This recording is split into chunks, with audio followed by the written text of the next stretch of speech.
welcome to the Share and Share Alike show with your host, me, Share Gorgeous. I'm taking these off because I'm just not going to see I'm just going to wave to people anyway and probably do frowny faces, but try not to do frowny faces because it's not cute. So basically, today is the first day in New York of phase 3. So I went and got my nails done, had my eyebrows done, my roots still suck. That was phase 2. I have no excuses left. I just haven't done it yet. But I'll get to it. I'll get there. Anyway, today is also International Kissing Day, as I heard on a local listener-supported station. And funnily enough, Whitesnake has a song called Shut Up and Kiss Me, which 2 other bands also have, which I found interesting. So I was going to play that, but then I figured I'd play Joel's new band, the Echobats. So check that out when you get a chance and hear all of it. But, hey to you too, I can't see who that is. Oh, Eleni!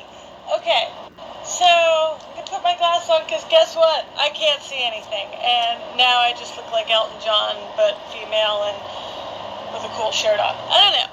Anyway, so, it's also International Bikini Day, so I have one on and that's all you're going to see of it because modesty is kind of my policy, sort of. But,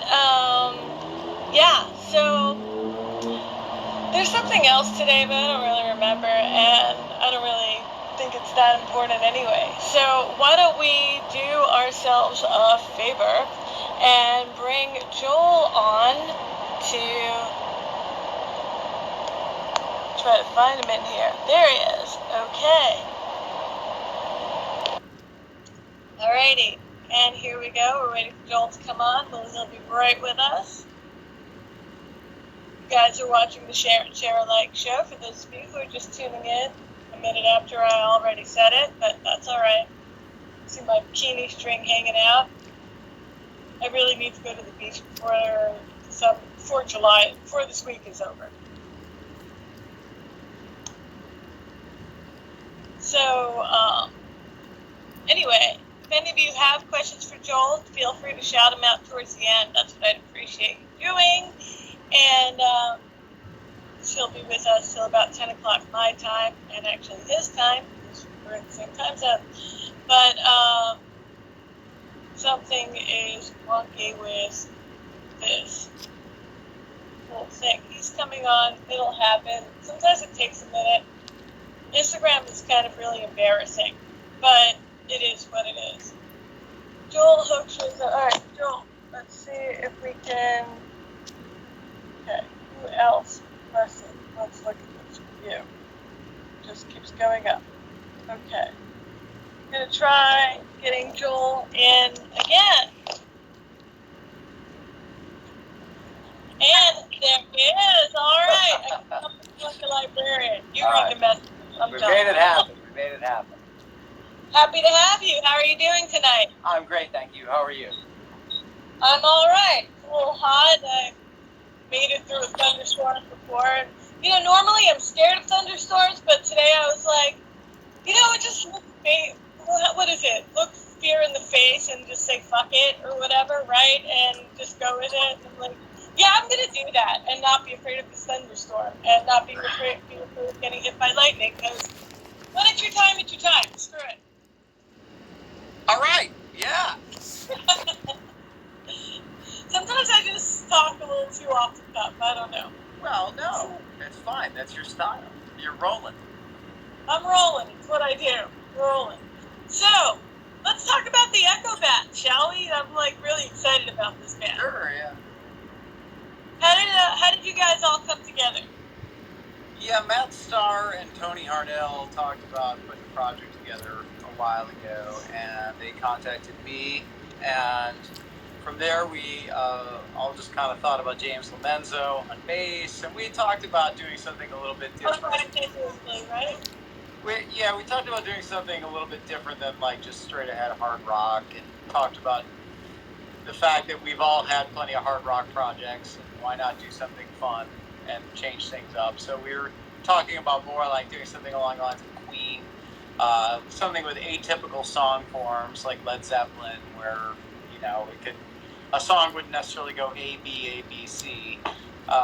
So we gave Tony 8 ideas, and this is the first one he completed, and we just put it out there to gauge interest and see if people like it. And it's called Save Me From Loving You, so you can go to YouTube and check it out, and you can go to Classic Rock Magazine and vote for it for Song of the Week right now, or Track of the Week, I think it's called. So that's exciting, and so it seems to be really well received right now. The video is just we just have fun. I mean, there was only so much we could do during this, whatever you want to call this. People are calling it a lockdown, but that's not really what it is. People are calling it a quarantine, and that's not really what it is either. So whatever it is, I basically shot like all my footage in the stairwell of my building and here in my apartment with my kids beating me up, and then just a little bit down the block at a monument down the block from me, like the beginning of the song, the beginning of the video, you can see a little bit of that. But I didn't have great options for shooting a video at this point in time. It's just my iPhone footage, and we did the best we could with it, and it turned out to be a really fun, honest video that people are enjoying, and so far so good with it. Yeah. Well, what's interesting about it, I mean, I know Eric Levy as well, from Night Ranger, which is I'm so sorry I didn't mention Eric, but then as we developed the music, as this track became something that we were going to release, I suggested Eric play on it. So I brought Eric in. So at least I have that to do with it. And I basically wrote the music for Save Me From Loving You. Tony likes to write the vocal melody and the lyrics. That's the way he likes to write, so you just try and give him something to sing over and write to. And it just worked out that the first one was mine. James Lomenzo wrote some songs too that we gave to Tony, so I'd imagine if we do more of this down the road, maybe some of it will be James stuff. But there you go. I got lucky on the first one. Yeah, it's a really fun song. Definitely everybody, I played it a little bit at the beginning because I was just like, people need to hear this. It's so good. I sent it to like 5 people last night after listening to it. Cause I'm like, this is your new favorite song. Basically, for people who like love Cheap Trick or love like, the Bay City Rollers, or as you mentioned, yeah, like Led Zeppelin's offbeat songs like Hot Dog, I'm thinking of, or yeah, I mean, I think this one definitely has for me, like a Queen, Jellyfish / Beatles influence. I thought of Beatles too. I thought of Jellyfish as well. Yeah, so that's cool. I mean, I'm glad to be able to showcase a little versatility in both writing and playing. It's always welcome, so you're not just putting out project after project that sound like Whitesnake or something when I'm in Whitesnake, right? So what's the point? So right. It's nice to be able to just do some other things musically, have some fun. I mean, that's basically what it is. It's just having a good time with it. So we'll see what happens with it in terms of the future. But so far, we're very encouraged at the reception it's getting. Yeah, there's really cute graphics in the video. Like when Matt starts hitting like air drums, like you see like little cartoony things, and there's things that Tony that's cute too. I was like, now I like this even more. The one thing I noticed though is, all of you do have like a hard rock background. I can definitely hear it like seeping through a little bit, but it's still sounding like this super pop song. So it's kind of like a nice fusion that you guys did there. At least from maybe because my ear is trained to pick up on stuff like that. Yeah, but, it very well could be. I mean, it's not like we had tried to intentionally make it exactly like, Queen or anything. It was just like an influence and direction that we wanted to go. So, you usually work with like ish with things like that, where you're slightly derivative.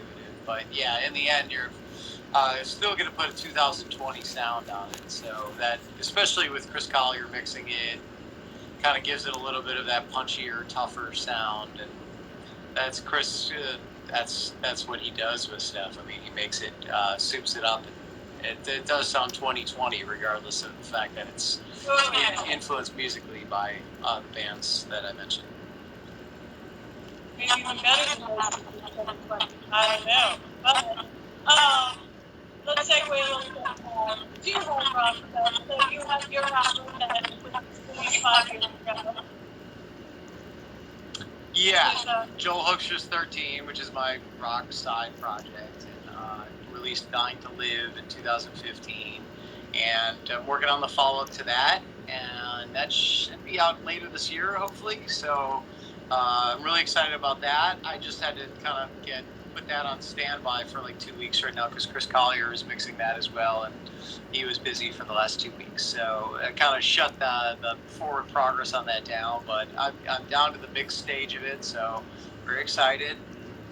Looking forward to getting that out into the world. I really like the songs this time around, so yeah.